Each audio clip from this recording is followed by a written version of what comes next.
Top 7 herbs to dry.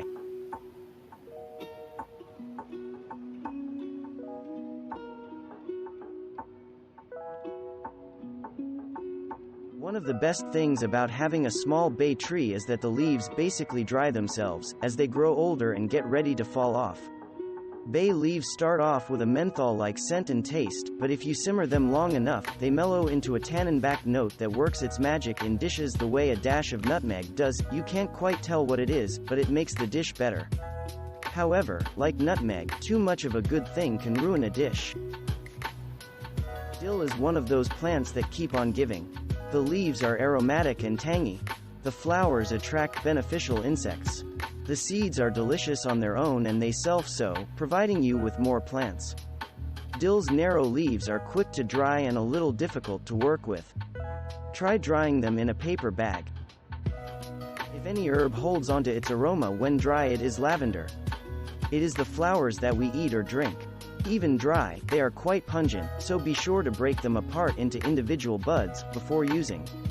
Lavender is versatile enough to be used in savory dishes, like pork tenderloin, and sweet enough to enhance desserts.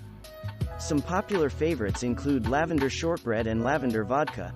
A bundle of lavender should air dry within a couple of weeks. There are a lot of lemon-scented herbs out there, and lemon balm is often considered a poor relation, probably because it is such an overly enthusiastic grower. It may lack the tang of lemon verbena or lemongrass, but it dries much better than the other two and it retains a true lemon flavor. Harvest before it flowers, for the highest concentration of oils and best flavor.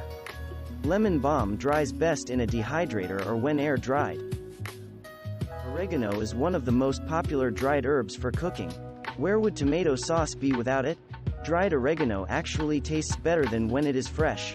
Drying concentrates the scent while lessening the bitter, hot quality of fresh oregano. This is one of the easiest herbs to dry. Just cut the stems, hang them until dry and then run your fingers down the stems to crumble the leaves into your dishes.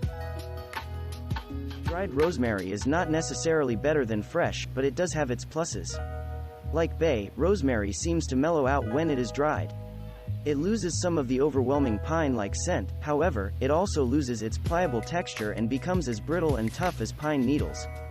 It's best to grind dried rosemary, to avoid that unpleasant texture.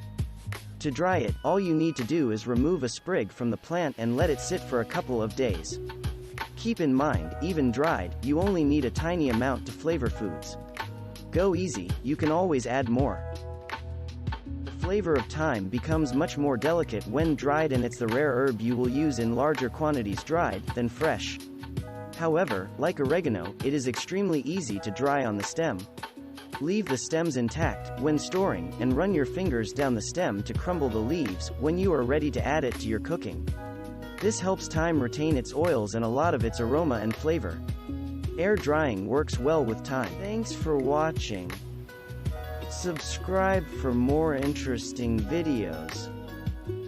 And please hit the like button for the YouTube algorithm.